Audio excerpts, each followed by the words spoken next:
ಹಗ್ಗ ಅಂತ ಭಾವಿಸಿ ಅವನು ಸರ್ಪವನ್ನೇ ಹಿಡಿದಿದ್ದ ಅಂಧ ಪ್ರೀತಿ ಅವನನ್ನೇ ಆಲ್ಮೋಸ್ಟ್ ನಾಶ ಮಾಡಿತ್ತು.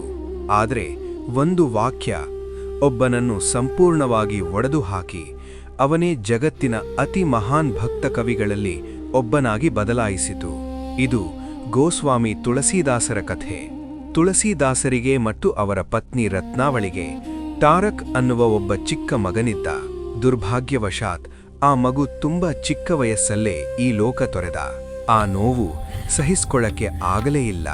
ಆ ದುಃಖದಿಂದ ಹೊರಬರಲಾಗದೆ ರತ್ನಾವಳಿ ತಮ್ಮ ತವರು ಮನೆಗೆ ಹೊರಟರು. ಪ್ರೀತಿಯಲ್ಲಿ ಅಂಧನಾದ ತುಳಸೀದಾಸ ಅವರನ್ನೇ ಹಿಂಬಾಲಿಸಿದ. ಒಬ್ಬನೇ ಅರ್ಧರಾತ್ರಿ ಕತ್ತಲಲ್ಲಿ ಅವಳನ್ನು ನೋಡಬೇಕು ಅನ್ನುವ ತವಕದಲ್ಲಿ ಉಕ್ಕಿತಿದ್ದ ನದಿಗೆ ಹಾರಿದ. ನದಿಯಲ್ಲಿ ತೇಲುತ್ತಿದ್ದ ಶವವನ್ನೇ ಆಧಾರ ಮಾಡಿಕೊಂಡು ಆ ಭಯಾನಕ ನೀರನ್ನು ದಾಟಿದ. ಅಲ್ಲಿ ತಲುಪಿದಾಗ ಎಲ್ಲಾ ಬಾಗಿಲುಗಳು ಮುಚ್ಚಿದ್ದವು. ಅವಳ ಕೊಠಡಿ ಮೇಲ್ಮಹಡಿಯಲ್ಲಿತ್ತು. ಕತ್ತಲಲ್ಲಿ ಹಗ್ಗ ಅಂತ ಭಾವಿಸಿ ವಿಷಪೂರಿತ ಸರ್ಪವನ್ನೇ ಹಿಡಿದು ಏರಿದ. ಪ್ರೀತಿ ಮಾತ್ರ ಅವನ ಕಣ್ಣು ಮುಚ್ಚಿಸಿತ್ತು. ಅವನನ್ನ ನೋಡಿ ರತ್ನಾವಳಿ ಬೆಚ್ಚಿಬಿದ್ದರು. ಮತ್ತೆ ಅವರು ಹೇಳಿದರು, ಆ ಮಾತುಗಳು ವಿಧಿಯನ್ನೇ ಬದಲಾಯಿಸಿತು. ಈ ದೇಹದ ಮೇಲೆ ನೀನಿಟ್ಟಿರುವ ಪ್ರೀತಿಯ ಅರ್ಧದಷ್ಟನ್ನಾದರೂ ಶ್ರೀರಾಮನಿಗೆ ಕೊಟ್ಟಿದ್ದರೆ ನೀನೀಗಾಗಲೇ ಮೋಕ್ಷ ಪಡೆದುಕೊಂಡಿರ್ತೀಯ. ಅದೇ ರಾತ್ರಿ ತುಳಸೀದಾಸರು ಸಂಸಾರ ತ್ಯಜಿಸಿದರು.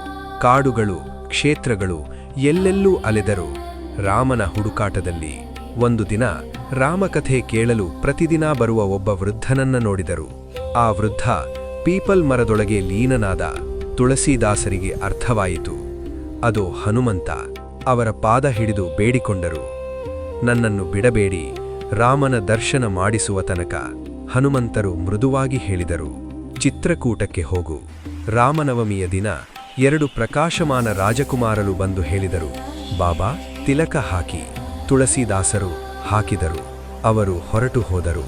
ಅಲ್ಲಿದ್ದ ಒಬ್ಬ ಸಾಧು ನಿಧಾನವಾಗಿ ಹೇಳಿದರು, ಅವರು ಶ್ರೀರಾಮ ಮತ್ತು ಲಕ್ಷ್ಮಣರು. ನೀನು ಹುಡುಕುತ್ತಿದ್ದವರೇ. ತುಳಸೀದಾಸರು ಕಣ್ಣೀರಿಟ್ಟರು. ಆ ಕ್ಷಣವೇ ಭಗವಾನ್ ರಾಮನು ಪೂರ್ಣ ರೂಪದಲ್ಲಿ ದರ್ಶನ ಕೊಟ್ಟ. ಅದೇ ದಿನದಿಂದ ರಾಮಚರಿತ ಮಾನಸ ರಚನೆ ಆರಂಭವಾಯಿತು. ಈ ಅಮರ ಭಕ್ತನಿಗಾಗಿ ಕಾಮೆಂಟ್ನಲ್ಲಿ ಜೈ ಸಿಯಾರಾಮ್ ಬರೆಯಿರಿ ಮತ್ತು ಭಕ್ತಿಯನ್ನು ಜಾಗೃತಗೊಳಿಸಿ.